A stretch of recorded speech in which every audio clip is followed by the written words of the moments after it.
Patrouille de l'État 911. S'il vous plaît, quelqu'un s'est introduit. Il m'a tiré dessus. D'accord, êtes-vous à Sainte-Paul, monsieur? À l'autre bout de cet appel au 911 se trouve 27 ans. Il appelle frénétiquement pour signaler une tentative d'invasion de domicile qui a horriblement mal tourné. Pouvez-vous me dire où vous êtes? Où? Prenez une grande respiration. Ce n'était pas le premier appel des répartiteurs depuis cette adresse. Seulement 65 secondes avant l'appel, Heidi, la femme de Nick âgée de 25 ans, a composé le 911. Écoutez attentivement cet appel qui contient des indices cruciaux pour résoudre cette affaire. Patrouille de l'État 911. Quelqu'un essaie de s'introduire chez moi. Je suis à Saint-Paul. Attendez juste une seconde. À quelle adresse êtes-vous? 1794 avenue Minnehaha. Minnehaha, quelqu'un tente de s'introduire chez elle. Un bruit sourd est entendu, suivi de ce qui semble être les cris de Heidi. On n'entend plus Heidi sur l'appel et il n'y a aucun contact avec les répartiteurs jusqu'à ce que son mari rappelle 65 secondes plus tard. Quel est le problème?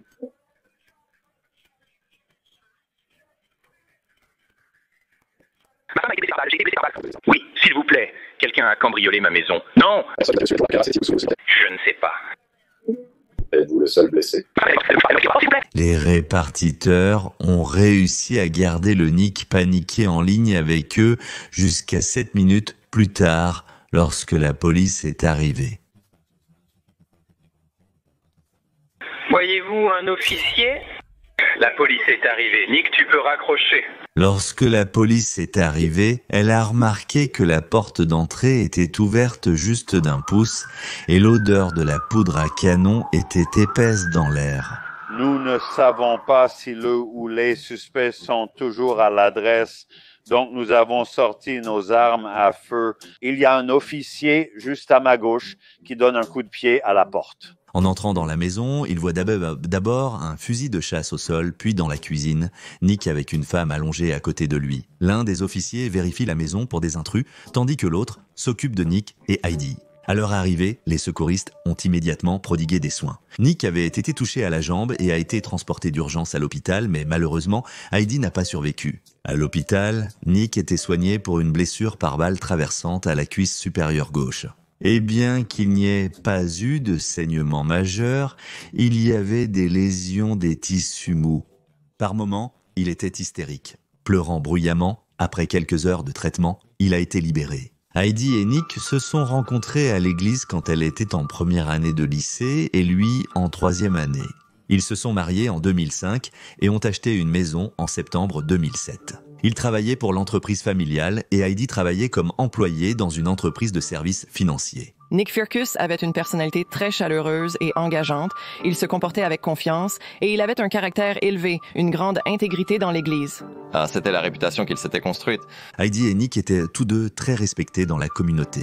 Elle l'a également apporté en dehors de la famille, à l'école, à l'église et dans ses amitiés. Elle apportait beaucoup de joie partout où elle allait. Et en interagissant avec elle, vous vous sentiez écouté et vu. Et nos cœurs désirent avant tout transmettre à quel point elle était une personne exceptionnelle. Sans blague, elle était extraordinaire.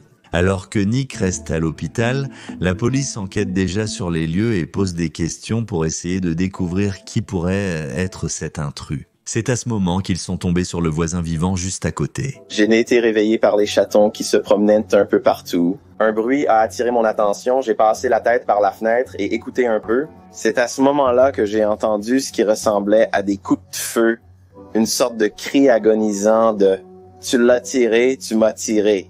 Quelqu'un essaie de s'introduire dans notre maison. S'il vous plaît, non, quelque chose dans ce genre. Et puis c'était fini. Moins de 4 heures après les événements horrifiques de ce matin, Nick est sorti de l'hôpital et amené pour être interrogé. Avant d'aller vous coucher, avez-vous verrouillé la maison ou quelque chose? Bien que Nick n'ait pas répondu directement par oui ou non, il a accepté. Donc, si vous aviez fermé la porte, elle se serait verrouillée. Confirmant que la porte était fermée, mais qu'il avait oublié de la verrouiller de l'intérieur, Nick décrit ensuite ce qui s'est passé ce dimanche matin-là. Dormir 10 à 15 minutes, puis parfois la porte arrière s'ouvre si le vent est très fort, mais ensuite, j'ai entendu du bruit au niveau de notre poignée de porte. Ils agissent simplement ainsi? Oui. Entendant le bruit de la poignée de la porte d'entrée, Nick réveille Heidi et lui dit avec urgence que quelqu'un essaie de s'introduire. Et donc j'ai dit, appelez le 911 à mon garage. Nick saisit son fusil à double canon de sa main gauche et son jean de sa main droite. Ensemble, lui et Heidi descendent les escaliers. Elle est devant parce que j'essaie en quelque sorte de la faire avancer rapidement. Et puis je suis juste derrière elle. Et puis elle s'arrête à la table de la console pour prendre son portefeuille qui est posé sur la table de la console. Dès qu'elle le saisit, la porte s'ouvre. Essayez de fermer la porte, mais elle est forcée de s'ouvrir. Et le gars qui était là, je pense qu'il l'a vu. Je pense qu'il a saisi le baril. Rappelez-vous, Heidi était au téléphone avec le 911 à ce moment-là. Alors que l'intrus s'emparait du baril de Nick, Nick a réalisé qu'il avait perdu le contrôle de la situation. Je veux dire, en passant la gâchette, il la pousse contre ma poitrine qui est assez parallèle à la table de la console. Je ne me souviens pas exactement de ce qui s'est passé, mais le coup est parti. Mon doigt a glissé de la gâchette par accident. Et c'est le coup fatal qui a tué Heidi. Donc, mais vous êtes dans le hall d'entrée. Donc, les escaliers sont juste à côté de la porte. Les escaliers sont derrière moi. Heidi se dirige vers la cuisine. Le pistolet est pointé vers la poitrine, assez parallèle au sol. Et il se déclenche vers le bas. Oui, je veux dire, je sais que j'ai touché Heidi. Je sais juste que je l'ai fait. Quelque chose semblait vraiment étrange, surtout la façon dont il a dit « je sais que je l'ai fait », comme si c'était quelque chose de banal. Je sais que je l'ai fait. Je ne sais pas où je l'ai frappé, mais je sais que je l'ai frappé. Comme elle s'enfuyait, je l'ai probablement frappé dans le dos. Son dos ou l'arrière de sa tête? Je ne suis pas sûr. Ce n'était pas bas. Je ne pense pas que c'était haut. A-t-elle crié? Oui. Et elle est tombée directement. 17 794 Avenue Minnehaha. Minnehaha, quelqu'un essaye à l'ouest. Prenez votre temps. C'est d'accord. Vous voulez des Kleenex? C'est la première fois que Nick montre de l'émotion pendant l'entretien. Il est clairement submergé. Mais se sentait-il mal pour Heidi ou avait-il besoin de temps pour lui-même? Il est probable qu'à ce stade, le détective a commencé à avoir des doutes. Donc vous et ce gars êtes toujours dans le hall d'entrée? Oui, je comprends. Eh bien, vous l'avez désigné du doigt? Non, c'était comme tout droit et par-dessus comme ça. Donc tu descends tout le long. Oh, donc le canon s'est baissé. J'ai attrapé avec ma droite et tiré. C'est à ce moment-là qu'il a détonné une deuxième fois. Où est l'accro? Dans la jambe gauche. C'est dans la jambe gauche. Maintenant, ou si tu veux pointer vers ma jambe, tu peux juste... Non, tout droit. Ma blessure est juste ici. D'accord, donc juste là. Ouais. Alors tire-toi dessus. Ou, je ne sais pas si c'était moi ou le gars. Je ne me souviens vraiment pas à ce moment-là. Sa main était juste au-dessus de la gâchette. Il aurait pu tirer ou j'aurais pu tirer. Je ne me souviens pas. Que se passe-t-il ensuite? Il est parti. Il décolle. Je tombe. Il est parti. Je suis tombé. Je suis arrivé à Heidi et j'ai dû recomposer le 911. Il était face contre terre et puis je l'ai retourné et j'étais en train de... D'accord. Parce qu'il a visité la scène du crime ce matin-là et il y avait beaucoup de questions qui ne semblaient pas s'additionner. Un vase des reçus et une bouteille de bière étaient présents, tous intacts. Il y avait une paire de jeans posée dans le hall d'entrée et puis le fusil de chasse était également là par terre, juste à l'intérieur de la porte. La prochaine étape était d'obtenir une description précise de l'intrus. Peux-tu décrire son apparence physique sans mentionner son origine ethnique? Je pense que c'était un homme noir avec un sweat à capuche sombre qui était assez serré. Mais je n'ai pas eu le temps de bien le regarder car je cherchais Heidi et j'essayais de lui arracher le pistolet. Disons simplement que c'est toi. C'était le pistolet. Où le saisis-tu? Je suis ici. Si je suis le gars, ma main est en haut. Où est son autre main? Je pense à la porte qui était vraiment grande, mesurant environ 1 mètre, 81 ou 2. Donc il est si grand? Il était probablement si grand, ouais. Alors combien penses-tu qu'il pesait? Il pesait 100 kilos. Souvenez-vous, Nick dit qu'il n'a pas pu bien voir cet intrus. Mais malgré cela, il croit que c'est un homme noir, 1,85 m, portant un sweat à capuche sombre et pesant 100 kilos. Mais tout cela n'explique toujours pas. Pourquoi courait-il vers le garage en premier lieu si Nick avait un pistolet? Pourquoi ne pas rester derrière? Alors pourquoi ne pas vous être simplement assis en haut des escaliers avec le fusil, en attendant leur montée? Eh bien, la dernière fois que la police est venue, il y a environ 1 an et demi, Heidi et moi, nous avons eu une conversation sur ce que nous faisons si quelque chose comme ça se reproduit. Vous savez, dans ce cas, c'était la police, mais que faisons-nous? Et c'est juste le plan que nous avons élaboré. Aller au garage, juste monter dans la voiture et partir. Nous savions que nous pouvions aller rapidement de la maison au garage. Si j'étais dans ma maison, dans ma chambre, et que quelqu'un essayait de s'introduire chez moi et qu'elle appelle le 911, j'attendrais en haut des escaliers et dirais « Hey, si tu montes, je suis justifié à te tuer si tu t'introduis chez moi. » Ma compassion m'empêche d'appuyer sur la gâchette. C'est difficile pour moi. L'ironie, bien sûr, est que ce plan compatissant a conduit à la perte de la vie de sa femme et à Nick lui-même se blessant.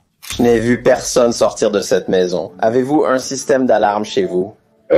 Je pense que nous avons acheté la maison qui avait un système d'alarme, mais il n'a pas été activé depuis que nous la possédons. Donc, nous ne payons rien pour maintenir une alarme. Mais même s'il ne voulait pas payer pour un service d'alarme professionnel, l'alarme pourrait toujours émettre un son pour les alerter des intrus. Alors pourquoi ne pas simplement l'utiliser s'ils étaient si inquiets des cambriolages qu'ils avaient réellement prévu de s'enfuir? S'ils ne sont pas encore dans la maison, s'ils sont dans la maison, alors notre plan est de rester à l'étage. Si tout cela s'est produit et que vous avez appelé, je ne veux pas être impliqué. Donc quand la police arrive, je suis simplement à proximité. Et la berce tue ou te tiens-tu au-dessus d'elle? Je tiens sa main. Je ne voulais pas la laisser. Quand l'ambulance est arrivée, ils t'ont emmené. Ils m'ont emmené, d'accord. Et je continuais à demander. Quoi? Personne ne m'a donné de réponse sur ce qui se passait avec elle, mais je veux dire...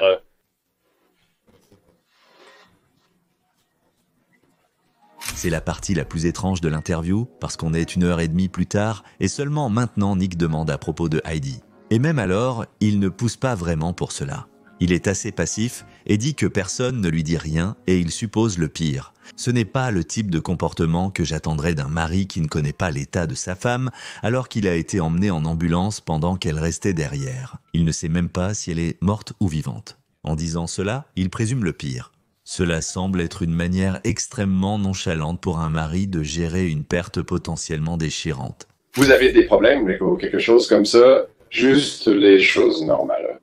Le stress concerne les finances, le temps de qualité.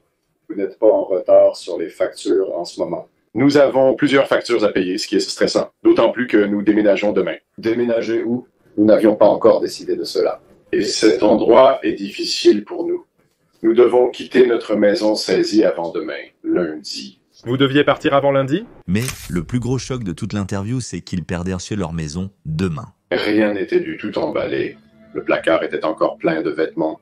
Nous avons remarqué qu'il restait de la nourriture dans le frigo. Cela a été une sorte de lutte privée pour nous, donc nous allions déplacer autant de nos affaires que possible dans le garage, puis commencer à emporter des affaires dans un lieu de stockage. Nous n'en avions pas encore parlé à nos parents, mais nous allons en discuter avec tous demain. Ils planifient donc de faire leurs valises, déménager, prévenir leurs parents et trouver un logement, tout en une journée. Et ce ne sont pas des routards ou des personnes vivant sous une tente, mais 2 adultes avec une maison pleine et nulle part où aller. C'est un préavis plutôt court, je dois dire. C'est le cas. Et je pense que la raison est que nous avons tous les deux du mal à gérer la forme de toute cette situation parce que nous sommes gênés de ne pas avoir pu être honnêtes avec nos amis à propos de nos difficultés. Nous sommes tous les deux trop têtus pour admettre que nous échouons. Quelle coïncidence que Heidi se fasse assassiner par un intrus la veille de leur expulsion de leur maison.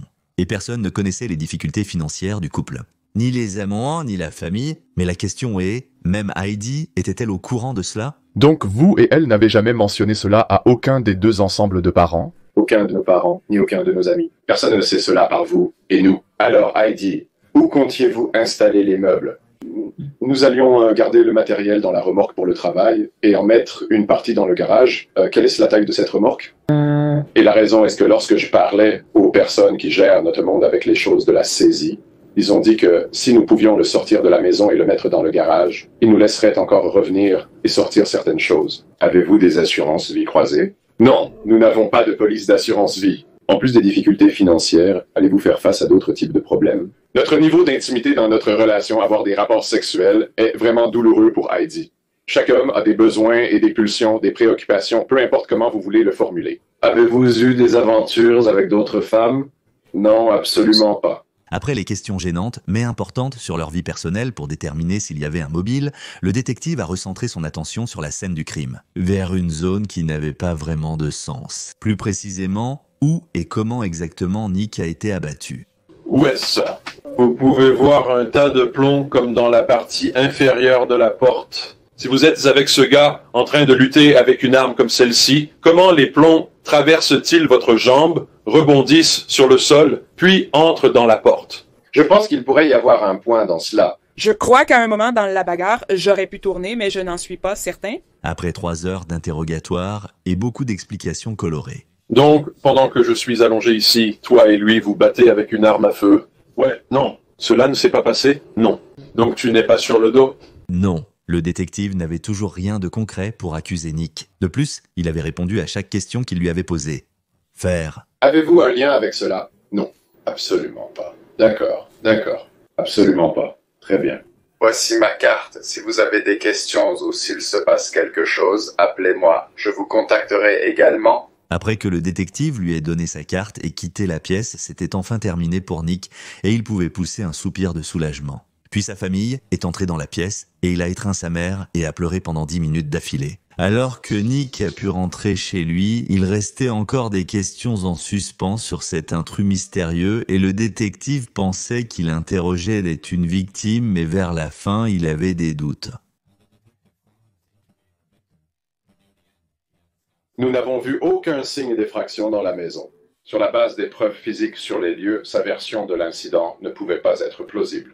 Lorsque l'autopsie est revenue, comme prévu, elle a révélé que Heidi est morte d'un seul coup de fusil dans le dos. Les plombs ont déchiré ses côtes, sa colonne vertébrale et perforé un poumon. La pauvre Heidi n'avait aucune chance. Sa famille a été surprise d'apprendre la saisie et ils ont insisté sur le fait que Heidi était le genre de personne qui leur aurait dit si elle avait su. Nick a pris un avocat le même jour et lorsque la police lui a demandé de venir pour aider à faire un portrait robot de l'intrus, il a refusé sur les conseils de ses propres avocats. Il n'a pas fallu longtemps pour réaliser qu'il était considéré comme un suspect. Mais au lieu de cela, près de 3 semaines plus tard, ils ont soumis leur propre esquisse réalisée par leur propre artiste dessinateur engagé. Cette esquisse a été rendue publique mais elle n'a donné aucun indice. Ce que nous espérons, c'est que les gens se manifestent avec des informations qui, espérons-le, mettront fin à cet incident.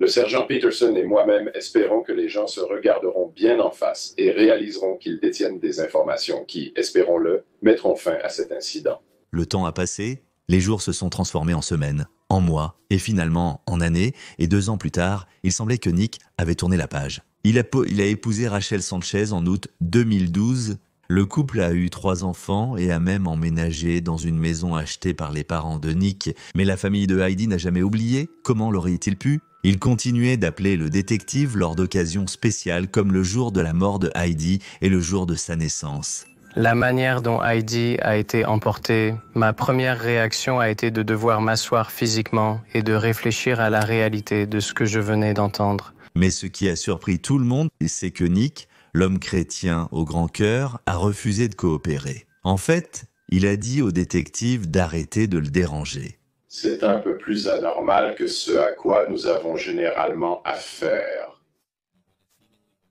5 ans plus tard, malgré une impasse apparente, les détectives, qui n'avaient jamais abandonné l'affaire, ont fait une percée pour la famille de Heidi. Un informateur a appelé pour dire qu'il reconnaissait la personne sur le croquis. C'était un homme, Michael Pye. Bingo! Pourrait-ce être l'intruse insaisissable qu'ils recherchaient tous? Nick aurait-il pu dire la vérité mais recevoir des soupçons indésirables? La ressemblance avec le croquis était remarquable. Cela pourrait être leur homme. Mais juste un petit accroc. Michael Pye était en prison au moment du meurtre de Heidi. Il ne pouvait pas être celui qui a assassiné Heidi. Alors comment sa ressemblance a-t-elle été si bien capturée dans le croquis? Eh bien, il s'avère que Michael Pye avait déjà été montré dans les journaux auparavant et il est probable que Nick Firkus avait vu son visage dans ces journaux et avait simplement présenté cela à l'artiste du croquis ou l'avait construit de mémoire. Soudain, tous les soupçons sont retombés sur Nick et en 2019, le sergent Nicole Sips du département de police de Saint-Paul a examiné de nouveau la mort de Heidi Firkus. L'histoire n'a jamais eu de sens pour moi. Il raconte aux enquêteurs qu'il a saisi un fusil de chasse puis a fait descendre Heidi les escaliers devant lui. Pourquoi enverriez-vous la personne non armée en bas devant vous? En 5 ans, Nick n'a pas une seule fois contacté la famille de Heidi depuis sa mort. Alors, le sergent Nicole Sips fait appel à l'aide du Federal Bureau of Investigation pour aider à reconstituer les données sonores du dernier appel de Heidi. Et selon leur analyse, il n'y a aucune preuve d'une 3e personne dans la maison. On n'entend pas la porte s'ouvrir. On n'entend pas de lutte. On n'entend rien sauf un coup de feu et Heidi qui tombe. 1794, Avenue Minnehaha. Minnehaha. Quelqu'un essaye à l'ouest. En se tournant vers la médecine légale, les échanges d'acide désoxyribonucléique prélevés sur l'arme n'ont montré aucun matériel génétique inconnu provenant de quelqu'un d'autre. Le seul matériel trouvé était celui de Nick.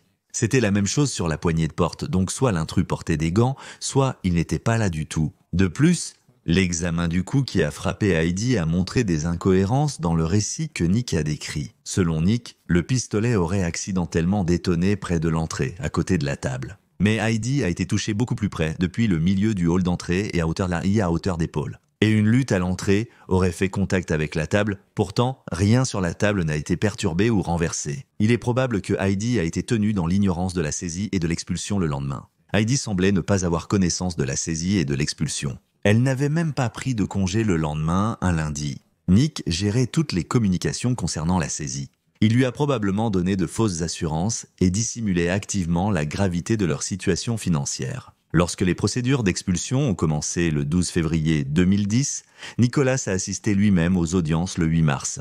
Le cabinet d'avocats qui s'est occupé de la saisie et de l'expulsion n'a pris contact qu'avec Nicolas. Il est également le seul à avoir signé les documents. Où que les enquêteurs regardent, il n'y avait aucune connaissance que Heidi était au courant qu'ils étaient expulsés. Il est probable que Nick ait menti à Heidi et l'ait mené en bateau tout ce temps. Il lui a dit qu'il s'occupait des appels des créanciers et des problèmes financiers. Il lui a dit qu'il y avait un audit impliquant une fraude sur leur compte bancaire et que leur score de crédit n'était pas si mauvais. Mais les enquêteurs n'ont trouvé aucune preuve d'un tel audit ou d'une fraude, et il ne semblait y avoir aucune indication qu'ils prévoyaient de déménager. En fait, Heidi avait prévu des activités ce jour-là, y compris une pédicure et l'église. Elle était également censée travailler le lendemain sans prendre de temps libre. La dépendance de Heidi envers Nick pour gérer toutes les questions financières, combinée à ses mensonges avérés et à ses assurances trompeuses, l'a probablement empêché de découvrir la vérité sur leur situation. Bien sûr, le sergent Stips a trouvé très étrange que Heidi ait été assassinée la veille de son expulsion. Et puis elle a appris que Nick Firkus venait de divorcer de sa deuxième femme, alors elle a décidé de contacter Rachel. Et Rachel a partagé ses soupçons. Elle se souvient avoir trouvé un avis dans leur maison indiquant qu'ils étaient en retard sur leurs impôts fonciers et que leur maison risquait d'être saisie. C'est à ce moment-là qu'elle a réalisé que toutes ces rumeurs sur Heidi et Nick pourraient être vraies. J'ai commencé à regarder autour de moi. J'ai eu de mauvais pressentiments et des intuitions, mais je ne voulais rien supposer. Comme les petits mensonges qui me rappelaient à Heidi parfois. Mais je pensais que c'était exagéré, genre « n'y va pas ». Et puis cette lettre m'a un peu fait basculer. Je suis juste là, oh mon Dieu, maintenant c'est plus gros que ce que je pensais. Rachel a décidé de confronter Nick et d'enregistrer la conversation. Vos actions m'ont amené à ne plus du tout vous faire confiance.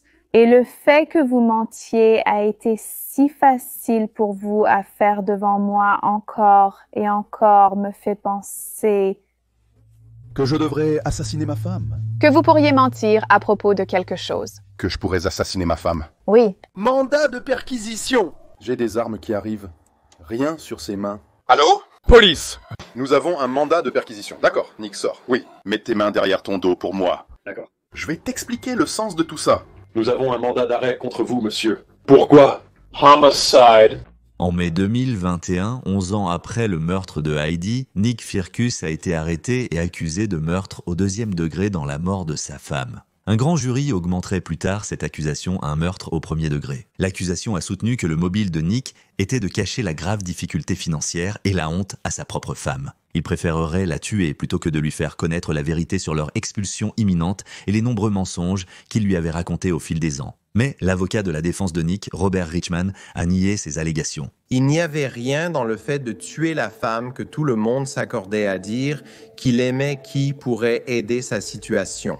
10 ans qu'après le meurtre, Nick a toujours été expulsé et sa situation financière a été exposée au monde entier. Mais l'accusation a présenté des preuves solides, y compris le fait que seul l'acide désoxyribonucléique de Nick a été trouvé dans l'arme utilisée lors de la fusillade. On ne laisse pas toujours de l'acide désoxyribonucléique, et surtout lorsque vos mains sont couvertes. D'après l'appel, il semblerait que Nick ait tiré sur Heidi, puis se soit tiré une balle dans la jambe avant d'appeler le 911.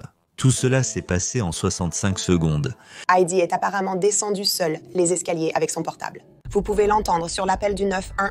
Elle respire fort, elle bouge, on peut le dire. Eh bien, et que Nick est probablement ici dans le salon. Vous savez, il y a en fait un mur ici avec une porte. Et qu'en la dépassant, il sort derrière elle et lui tire dessus. Il y avait aussi 2 appels manqués avant que Nick compose le 911. La question est, était-ce Heidi qui cherchait à obtenir justice une dernière fois? Ou ont-ils été volontairement faits par Nick dans un état de panique? Et aurait-il pu y avoir un intrus? Les preuves présentées étaient en grande partie circonstancielles, mais des témoins ont affirmé qu'il n'y avait aucun signe d'effraction, ce qui contredit l'histoire de Nick sur un intrus. La défense a affirmé que l'absence d'acide désoxyribonucléique s'expliquait par le port de gants par l'intrus et le peu de temps passé dans la maison, insuffisant pour y laisser son acide désoxyribonucléique. La lutte a eu lieu comme vous entrez par la porte à droite de là, comme le montre la dispersion des balles dans la porte. Regardez, 4 policiers ont fait irruption par cette porte dans la maison à cause de l'urgence et les affaires étaient toujours là. Cette explication n'a pas convaincu le jury car le 10 février, après seulement 4 heures de délibération, le jury a déclaré Nicholas Fergus coupable de meurtre sans l'ombre d'un doute. Vous devez donner une sentence. Je maintiens et je maintiendrai jusqu'à mon dernier souffle mon innocence de ce crime. Il a été condamné à perpétuité sans possibilité de libération conditionnelle. Mais pensez-vous que Nick est un homme innocent ou coupable comme accusé? Faites-le moi savoir dans les commentaires. Elle n'a pas fait. Maintenant, regardez cette autre vidéo à l'écran sur l'un des hommes les plus dégoûtants de la planète. Jusqu'à la prochaine fois, aimez et abonnez-vous. Beaucoup d'amour. Merci les gars.